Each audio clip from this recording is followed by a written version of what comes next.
नमस्कार, मैं केशव राय विश्व हिंदी अकादमी और मालवा रंगमंच समिति से। मैं इस समय उज्जैन में हूँ। उज्जैन धार्मिक, पौराणिक, साहित्यिक, सांस्कृतिक और ऐतिहासिक संस्कृति, सभ्यता, संस्कार, कला, धर्म सभी है उज्जैन में। और हम यानी कि विश्व हिंदी अकादमी और मालवा रंगमंच समिति हर वर्ष मुंबई अंतर्राष्ट्रीय हिंदी लिट फेस्ट करती है मुंबई में, और उज्जैन इंदौर में भी मालवा कला सम्मान समारोह करती है। तो इसी तरह की जो अलग अलग विधाएं उस पर हमारी समिति विद्वानों को सम्मानित करती है। तो आज हम उज्जैन में उसी विषय पर यानी कि ललित कलाओं पर, और जो आधुनिक दौर में फिल्म फेस्टिवल, लिटरेचर फेस्टिवल्स होते हैं, उनमें हम जाते हैं, भाग लेते हैं, करते हैं। इसीलिए आज हमने आचार्य शैलेंद्र पाराशर जी से निवेदन किया कि ललित कलाओं पर लेकर, फिल्म फेस्टिवल पर लेकर आपसे बातचीत की जाए। नमस्कार सर। नमस्कार। आप ललित कलाओं में इतने वक्तव्य देते हैं, आप कॉलेज में पढ़ाते हैं, अम्बेडकर शोध संस्थान से में आचार्य रहे हैं। तो ललित कलाओं में जो अलग अलग विषयों पर हैं, जी। जो एक ही छत के नीचे अनेक विषयों पर चर्चा होती है, अनेक कलाओं का समावेश होता है, संगम होता है, और आप इन ललित कलाओं में वर्षों से निरंतर आप शामिल हैं, आप अपने वक्तव्य देते हैं, उन कलाओं के बारे में बोलते हैं। तो आप ललित कलाओं के बारे में बताएं सर। जी हाँ, नमस्कार केशव जी। आप इन दिनों बहुत अच्छा काम कर रहे हैं और पूरे राष्ट्रीय नहीं बल्कि अंतर्राष्ट्रीय स्तर पर ललित कलाओं के माध्यम से, अपनी संस्थाओं के माध्यम से अभिव्यक्ति दे रहे हैं। मानव के जीवन में सबसे महत्वपूर्ण बात है ललित कलाओं का प्रादुर्भाव।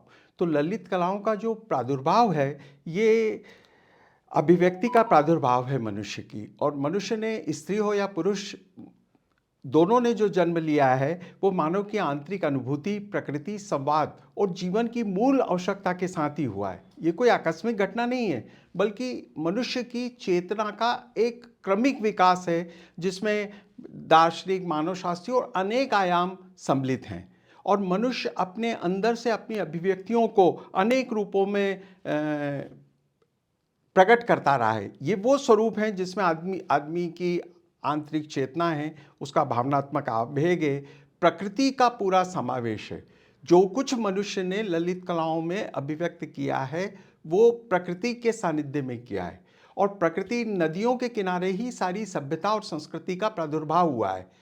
मनुष्य ने जन्म लेने के साथ आज भी उसके अंदर अनंत अनंत ललित कलाओं की अभिव्यक्तियों की संभावनाएं हैं। कल भी थी, आज भी हैं और निरंतर बढ़ती चली जा रही हैं, क्योंकि उसके अंदर पक्षियों का कलरव है, सूर्य की आभा है, चंद्रमा है, ऋतुओं का परिवर्तन है, संगीत है, आदिमकालीन चित्र हैं और शिकार के दृश्य हैं। यदि आप देखेंगे कि बहुत सारे रूपों में, चाहे वो नृत्य हो, गायन हो, वादन हो, काव्य हो, साहित्य हो, नाटक हो, या जो भी अभी इलेक्ट्रॉनिक डिजिटल मीडिया में सिनेमा हो, और सिनेमा के प्रादुर्भाव से गूंगी फिल्मों से लेकर आज तक का इतिहास आप पलट कर देखें तो मनुष्य ने अनेक आयाम अपने आप को जन जन तक पहुंचाने के, हास्य के, रुंदन के, पीड़ा के, संवेदनाओं की जो उसके अंदर की अभिव्यक्ति हैं, उसके फॉर्म को न केवल सोचा बल्कि उस सारी चेतनाओं को उसने मानवीय सभ्यता के साथ समय समय पर अभिव्यक्त किया है।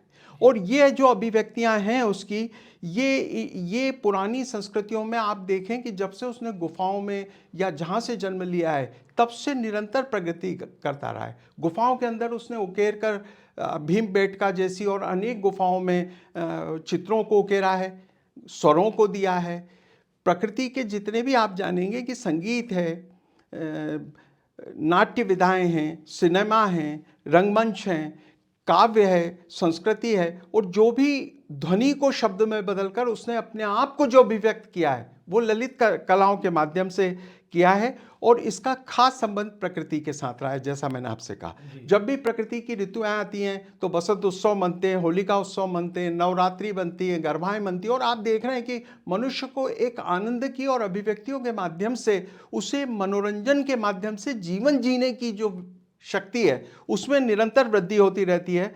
और आधुनिक काल के जितने भी उत्सव आप देख रहे हैं, जितने भी नाटक देख रहे हैं, और नित नई कलाएं, नित नए स्वर, नित नई व्यवस्थाएं पिछले सारे रिकॉर्डों को तोड़ती हुई नए सोपानों पर अंतर्राष्ट्रीय ख्याति प्राप्त होकर आगे बढ़ती है। मनुष्य में ये जो ललित कलाएं हैं जन्मजात होती है, अगर किसी में जन्मजात नहीं है तो वो निखारता है या मांझता है उस कलाओं को, ऐसा कैसे? मनुष्य के अंदर अनुभूति, प्रकृति की प्रेरणा और आत्मा की अभिव्यक्ति जो है, यह आत्मा का विषय है। रूह का विषय के साथ इसे आत्मा का विषय भी माना गया है केशव जी। और इससे क्या होता है कि उसकी अनुभूति, प्रकृति और प्रेरणा से जो वो देखता है, जो समझता है, वो इस सारे उत्सवों की शुरुआत में जो सौंदर्य बोध है, जीवन है, आस्था है, जो कुछ वो जीवन जी रहा है, आध्यात्मिक जीवन जी रहा है अंतर और बाहर से। और आप सोचिए कि अभी तो ये ज्ञान की जो पूरी परंपरा चल रही है, इसमें उसने अनादि काल में जब कोई टेलीस्कोप नहीं था, कोई कुछ नहीं था, तब उसने अपनी दिव्य दृष्टि से कैसे ग्रहों को देखा, कैसे ब्रह्मांड को देखा और कैसे उन सबका रचना करके काव्य, शास्त्र और साहित्य के माध्यम से अभिव्यक्त किया, जो आज हम वैज्ञानिक तरीके से उसको सिद्ध कर रहे हैं। रिसर्च का मतलब है जो है व्याप्त है उसको जानना, और उन्हीं कल्पनाओं को पकड़कर उसने विज्ञान के माध्यम से जाना है और उसे नित नए सोपानों के साथ आगे बढ़ाया है। और यह प्राचीन सभ्यता जितनी भी हमारी रही है पुरानी, आप देखिए कि उनमें उपनिषदों में नाट्यशास्त्र भरत मुनि ने लिखा है, जिसे पंचम वेद कहा गया है। और उस नाट्यशास्त्र में मनुष्य की भाव भंगिमाएँ ही अभिव्यक्त होती हैं। और नवरात्रि हैं, आपके जितने साहित्य और संगीत के उत्सव हैं, फिल्म समारोह हैं, जो पुरस्कार देते हैं, मेधावी क्षमताएं रोज नए संभावनाओं के द्वारों को खुलती हुई उनमें प्रवेश करती है और इसके माध्यम से हमारी सभ्यता और संस्कृति विकसित होती है। हम विश्व की सबसे प्राचीन संस्कृति और सभ्यता में क्यों हैं? क्योंकि हमारी ललित कलाओं के माध्यम से अभिव्यक्ति का थर्ड डायमेंशन भी उसमें शामिल है, जिससे हमने अंतरिक्ष तक की चीज़ों को जाना है और जानने की परंपरा निरंतर आगे बढ़ रही है। आज के दौर में युवा पीढ़ी ललित कलाओं को कितना समझती है और कितना उस तरह से उस परंपरा को आगे बढ़ाने की सोचती है, क्योंकि ये तो बाजारवाद है। जी हाँ। तो बाजारवाद में ललित कला के जो कलाकार हैं वो पैसा कमाना उनका उद्देश्य होता है, जो जी। आज बाजारवाद में। जी, युवा पीढ़ी के संदर्भ में आपसे कहना चाहूँगा कि ये जो तकनीक और डिजिटल क्रांति आप देख रहे हैं और ये जो मोबाइल और ये सब आ गया है, और खासकर 19वीं शताब्दी की मतलब 90 के बाद जो पूरा संसार बदला है और बड़ी तेज़ी से बदल रहा है, तो इसका एक बहुत बड़ा माध्यम तकनीक है, प्रौद्योगिकी है। और जब जब प्रौद्योगिकी बदलती है तब युवाओं पर उसका पूरा प्रभाव पड़ता है। आज का युवा इंटरनेट पर, सोशल मीडिया पर, डिजिटल प्लेटफॉर्म पर कुशल उपयोग कर रहा है। YouTube, Instagram, blogging, podcast, content creation, इसमें सारी प्रतिभाएं, शिक्षा, मनोरंजन, कला, कोई सा भी ऐसा क्षेत्र नहीं है जिसमें वो अपनी प्रतिभा का, शिक्षा का और मनोरंजन का प्रभाव नहीं दे रहा है, बल्कि उसको विज्ञापन, ब्रांड सहयोग, सब्सक्रिप्शन के माध्यम से एक आर्थिक उपार्जन की संभावनाओं के भी नित नए द्वार खुलते जा रहे हैं। जितने सब्सक्राइबर्स बढ़ रहे हैं, जितना प्रचार बढ़ रहा है, उतना ही उसको धन उपार्जन भी हो रहा है। स्टार्टअप, उद्यमशीलता के जितने उपयोग हैं वो युवाओं के लिए नित नया माध्यम विकसित कर रहे हैं। शिक्षा, कौशल और निरंतर सीखने की ये प्रवृत्ति युवा पीढ़ी में बड़ी तेजी से आ रही है। बच्चों के हाथ में अब मैं देखता हूँ कि पैदा होते से ही मोबाइल है और डिजिटल है, तो वो बहुत ज़्यादा इस युग में इस माध्यम से खेल और अपनी रचनात्मक सोच के साथ अपनी ललित कलाओं की अभिव्यक्ति को नए आयाम दे। अच्छा, ललित कला में वास्तुकला भी आता है। आता है। और पूरे विश्व की अलग अलग जो है कला हैं, वास्तुकला, तो जैसे मिस्र है, इराक है, ईरान है, इनको भारत से किस तरह से अपन अलग समझते हैं और समृद्ध समझते हैं, क्या अंतर समझते हैं इसमें? देखिए, बहुत अच्छी बात कही आपने। पूरी प्रकृति में मनुष्य की मूल प्रवृत्तियां एक जैसी हैं। विश्व के 8 अरब लोग जो हैं वो सब एक जैसे।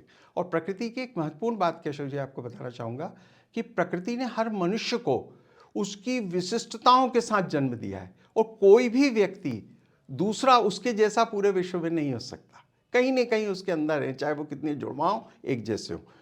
सभ्यताओं का जो विकास हुआ है वो भाषाओं के विकास के साथ हुआ है। तो सबने अपने अपने स्वरों को, अपनी ध्वनियों को, अपनी सोच को, अपने विचारों को, अपनी भाषा को, अपनी स्थानीय लोक परंपराओं को और जो विकसित किया है, उसी की पहचान धीरे धीरे बढ़ते बढ़ते बढ़ते वो व्यापक होती चली गई है। और इसलिए नया रूप, नई भाषा ने पूरे वैश्विक रूप दिया है। और भारत की संस्कृति ने सत्यम शिवम सुंदरम पर ज़्यादा जोर दिया, और संस्कृति वैसे भी जो ललित कला है वो सत्यम शिवम सुंदरम के रूप को साकार करती है। अगर अपन और पीछे जाते हैं तो नालंदा विश्वविद्यालय या तक्षशिला में ललित कलाओं में कुछ कुछ कलाएं, जैसे वास्तुकला तो थी वहाँ पर, और कौन कौन सी कलाएं अपने वहाँ पर आपको लगता है कि वहाँ और नृत्य भी शायद उस समय होगा, दुनिया संगीत भी होगा, आप रंगमंच भी होगा? आपने बहुत अच्छी बात कही। जी। हम यहाँ पर जिस उज्जैनी कालजयी नगरी में रहते हैं, या महर्षि सांदीपनि के श्री चरणों में श्री कृष्ण ने अपनी शिक्षा और विद्याओं की निष्णातता प्राप्त करने के बाद वो जगत गुरु कहलाए, और उन्होंने उन विद्याओं को न केवल पढ़ा बल्कि आत्मसात करके उसको जन जन तक फैलाया है। तो ललित कलाएं आत्म अभिव्यक्ति को, आत्मविश्वास को, दक्षता को युवाओं के अंतर्गत देती हैं, जिससे वो अनुशासन सीखता है, अभ्यास और धैर्य सीखता है। मैंने कालिदास समारोह में बहुत सारी समीक्षाएं लिखी, तो एक संगीतज्ञ नामी हैं और बड़ा उनको सम्मान मिला है। मैंने उनसे पूछा कि इन स्वरों के साथ इनकी ध्वनियों का और कैसे विकास हुआ, तो उन्होंने कहा कि प्रकृति के जितनी भी पानी गिरता था वृक्षों के ऊपर, इनके ऊपर, तो इनके ऊपर जो थाप पड़ी हैं, जो आवाज़ें आई हैं, जो ध्वनि और आई है, क्योंकि ध्वनि के माध्यम से ही भाषा आई है, और अलग अलग भाषाओं के विकास के साथ मनुष्य ने अपने आप को अभिव्यक्त किया है। तो ललित कलाएं अभिव्यक्ति का वह सशक्त माध्यम है जिसने मनुष्य को मनुष्य होकर उसकी सारी रचनात्मक और सृजनात्मक शक्तियों के साथ मनुष्य को हर क्षेत्र में विकसित करने में महत्वपूर्ण योगदान दिया है। ये संप्रेषण का सशक्त माध्यम है, सामाजिक कौशल का ये प्रमुख माध्यम है। ललित कलाएं भावनाओं को परिष्कृत करती हैं, विभिन्न विषय और जीवन के से जुड़कर व्यक्ति में करुणा, सहानुभूति, मानवीय मूल्यों की का विकास करती है, और मनुष्य का पूरा आनंद की सृष्टि के साथ आंतरिक और बाह्य दोनों रूपांतरण होता है। हाँ, हम जब विश्व पुस्तक मेले में जाते हैं तो ललित कलाओं पर अलग अलग विविध कलाओं पर पुस्तकें देखने को मिलती है, पढ़ने को मिलती है। विश्व के लेखकों को जानने का, पढ़ने का मौका मिलता है। साथ ही साथ जो लिटरेचर फेस्टिवल्स होता है उसमें अलग अलग वक्ता अपने अपने अलग अलग विषयों पर बात करते हैं, और जो फिल्म फेस्टिवल होते हैं उनमें भी अलग अलग कहानियाँ होती हैं, अलग अलग विषय होते हैं। तो आज के दौर में जो उत्सव जैसे ललित कला अकादमी दिल्ली में आयोजन करती है, वहाँ भी हर विषय पर, हर कला पर बातचीत होती है, हर कलाकार अपनी प्रदर्शनी लगाता है कला की, और इसी प्रकार से फिल्मों में भी अलग अलग विषयों पर कहानियाँ होती फिल्म। तो आज के दौर में फिल्म फेस्टिवल, लिटरेचर फेस्टिवल्स ये देश में, विश्व में बहुत हो रहा है जी, तो उसके बारे में आपकी क्या राय? आपने बहुत अच्छी बात ये भी कही कि पूरे विश्व में, पूरे मनुष्य विश्व के साथ, चाहे जनजाति समाज हो, आदिम, कोई सा भी समाज हो, विश्व के किसी कोने में रहने वाले मनुष्य अपने आप को अभिव्यक्त करता है। आपने देखा कि जो लोग सड़कों पर गहराई के ग्रामीण अंचलों से आते हैं, वो अपनी भावनाओं को, अपने नृत्यों को, परंपराओं को अभिव्यक्त करते हैं। मंदिरों में भी ये परंपरा रही है। तो इसमें क्या है कि मूल्यों पर आधारित चयन बहुत ज़रूरी है, वैल्यू बेस। दूसरा ये है कि मूल्य क्या है? मूल्य मनुष्य को मनुष्य बनाएं, समाज को बेहतर बनाएं, भाईचारा, सद्भाव का और वसुधैव कुटुंबकम की भावना का उसमें एक भाव बना रहे। ये बहुत ज़रूरी है, क्योंकि लोक एवं शास्त्रीय परंपराओं का संरक्षण ये बताता है कि हमारी प्राचीन परंपराएं कैसी रही हैं, हम अंधी नकल न करें। आजकल बहुत सारे कॉपीराइट और ये सब झगड़े होते हैं, तो इसलिए होते हैं कि दूसरों की फिल्म वहाँ बनी और उन्होंने उस फिल्म का डेमो लेके और यहाँ बनाया। तो इसमें सबसे बड़ी बात यह है कि युवाओं का मार्गदर्शन किया जाए, समावेशी संतुलित विकास किया जाए, और इसके अंदर नैतिक मूल्यों को बहुत ध्यान दिया जाए कि हमारे जो सामाजिक उत्तरदायित्व हैं उनमें ये उत्सव सांस्कृतिक विकृति नहीं फैलाएं, बल्कि सांस्कृतिक शुद्धि और सामाजिक संतुलन का समावेशी विकास करते हुए आगे बढ़ें, जिससे कि आने वाली पीढ़ियां भारतीय सांस्कृतिक मूल्यों के नैतिक, सामाजिक और वो जो आनंदमयी स्वरूप की रचना के निकले हैं, और जिसमें नृत्यकार खो जाता है। जब नृत्यांगना या नृत्य या साहित्य कोई लिखता है तो पढ़कर लगता है कि आंखों से आंसू सा चला जाता है। कोई अच्छी फिल्म आती है तो लोग उसे इतना पसंद करते हैं कि भावावेश में डूब जाते हैं। तो ये आंतरिक अभिव्यक्तियों की जितनी भी ललित कलाएं, ये संवेदनशील अभिव्यक्ति है, और इसके साथ न्याय होना चाहिए कि संवेदनाएं जो मनुष्य की हैं वो कला रूप के सौंदर्य की अनुभूति करके अंतर्मन के साथ समाज के नैतिक, सामाजिक, आध्यात्मिक, इन वैचारिक, इन मूल्यों की रक्षा करते हुए सार्वजनिक जो प्रदर्शन हो वो सामूहिक मन को प्रभावित करता है और ये सामूहिक मन शुद्ध बने, नैतिक बने और उसका अंतःकरण में उसे मज़ा आता है। जैसे कई फिल्में हम देखते हैं, अरे आज भी हम नहीं बोले, उसने कहा था कहानी हमने पढ़ी, हार जीत हमने कुछ कहानी पढ़ी और कुछ ने तो 3 कहानियाँ लिखी और अमर हो गए। जी। तो वो जो कहानियाँ हैं, एक कहानी पढ़कर भी आदमी कालजयी हो जाते हैं लेखक, और वो पढ़कर आज भी याद रहता है। सैकड़ों कहानियाँ लिखी जाती हैं एक कविता पढ़कर, और ये आदमी की ऊष्मा को बढ़ाते हैं, ये उसके अंदर सकारात्मक उत्तरदायित्व का बोध विकसित करते हैं। और मनुष्य को मनुष्य से बनाने वाली ये सारी जो कलाएं हैं, ये मूल्यों की, करुणा की, समरसता की, सामाजिक सद्भाव की केंद्र में रखकर मनुष्य की आत्मा को सशक्त बनाते हैं। ये जब ललित कला का जो फेस्टिवल्स होता है, उत्सव होता है, उसमें विभिन्न कलाकारों की कलाओं की जो प्रदर्शनी होती है, इसी तरह से जो एक फिल्मकार, निर्देशक कोई किरदार को गढ़ता है, वो किरदार समाज में, देश में कुछ प्रेरणादायी ऐसा किरदार निभाता है वो कि उससे प्रेरणा मिलती जी। है। इसी प्रकार एक मूर्तिकार, चित्रकार जब वो मूर्ति बनाता है तो निश्चित रूप से उसका भी एक संदेश होता है समाज में, देश में। तो आपका ये किरदार फिल्म वाला किरदार है, एक इधर मूर्ति तो जब वो मूर्तिकार भी उसको बनाता है, तो वो जो मूर्तिकार है वो उस मूर्ति को बनाता है, तो उसमें उसको जीवंत करने के लिए उसको कितना अथक प्रयास, क्या क्या सोचना पड़ता है, कैसे जीवंत कर देता है उस जी, आपने ये प्रश्न बहुत शाश्वत है।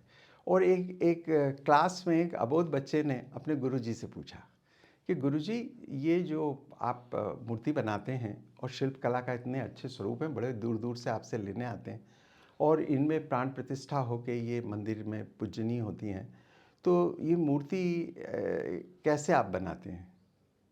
तो उसने कहा कि देख बालक, तेरा प्रश्न बहुत अच्छा है। मैं मूर्ति बनाता नहीं हूँ। मूर्ति तो उसमें जिसे मैं गढ़ता हूँ उस पत्थर के अंदर रहती है। मैं तो उसके सिर्फ अतिरिक्त को हटाता जाता हूँ, और जैसे जैसे मेरे भाव और कल्पना से वो अतिरिक्त हटता चला जाता है, मूर्ति स्वयं प्रकट होकर, प्राण प्रतिष्ठित होकर मंदिर में पूजनीय बन जाती है। तो शिल्पकार, वही जो बात मैंने आपसे कही कि असमानताओं के, विसंगतियों के, अच्छी फिल्में भी बनती हैं, कुछ डरावनी फिल्में बनती हैं, कुछ ऐसे ही तो फिल्मों के कई प्रकार हैं जो मानव के हैं। मैंने आपको बताया कि मनुष्य की मूल प्रवृत्तियाँ हैं, और मूल प्रवृत्तियाँ सब में, जैसे हंसना है तो पूरे विश्व में सब मनुष्य हंसते रोते हैं, गाते, दुख होता है, सुख होता है, अनुभूतियाँ सबको एक जैसी हैं और उनकी प्रवृत्तियाँ, मूल प्रवृत्तियाँ भी एक जैसी हैं। इन्हीं मूल प्रवृत्तियों के रूपांतरण में ललित कलाओं का सबसे ज़्यादा योगदान है, क्योंकि वो मनुष्य को बनाती है। वो उसके अंदर जैसे पैदा होता है तब उसके अंदर कुछ नहीं होता है, फिर पूरा समाज अपनी सभ्यता और संस्कृति के रंगों से बचपन से उसको गढ़ता है, और वो अपनी व्यक्तित्व से, अपनी दक्षता से, कला सीखकर और अपनी अभिव्यक्तियों से महान बन जाती हैं और हमेशा याद रहती हैं। और जिस क्षेत्र में वो लोग काम करते हैं उसमें वो अपना न केवल प्रभाव छोड़ते हैं बल्कि पूजनीय, वंदनीय और आदरणीय बन जाते हैं। मानव ही महामानव बनता है। उज्जैन में कालिदास समारोह में तो आपने बताया है, तो कालिदास ने भी कुछ ललित कलाओं में कुछ लेखन तो किए ही है, साहित्य विश्वविख्यात साहित्य तो।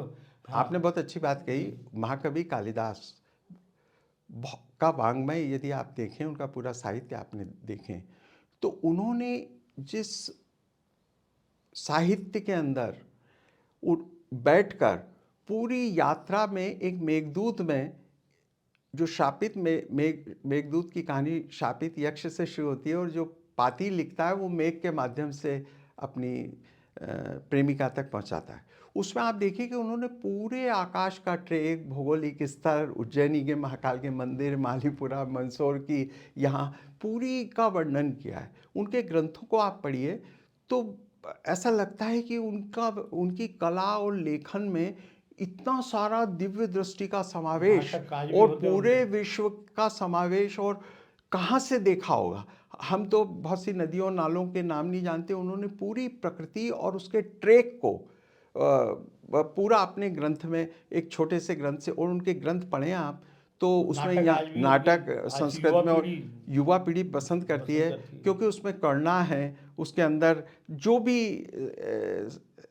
स्थितियां हैं उनका ऐसा वर्णन, मार्मिक वर्णन है, तभी तो वो कालजयी रचनाकारों में उनकी रचनाएं शामिल होती हैं। और कुछ कहना चाहें आप ललित कलाओं पर? मैं ये कहना चाहता हूँ ललित कलाओं में कि ललित कलाएं मनुष्य के जीवन का अविभाज्य हिस्सा है। इसमें साहित्य भी आता है, नाटक भी आता है, फिल्में भी आती हैं, सिनेमा भी आता है। जो भी वो अभिव्यक्त करता है, वो अभिव्यक्तियों के सारे माध्यम हैं। उन माध्यमों से सर्वश्रेष्ठ को करे, मनुष्यता को करे, पूरे विश्व में प्रेम फैले, सद्भाव फैले, आनंद फैले। और जो मनुष्य की मूल प्रवृत्ति है कि उसे आत्मा के आनंद की प्राप्ति हो, और वो आत्मा की प्राप्ति के सारे माध्यम मूल्यों से भरे और सकारात्मक रूप से बने, ताकि प्रभाव पड़ता है उनका, छोटे बच्चे उसी का अनुकरण करते हैं जो देखते हैं।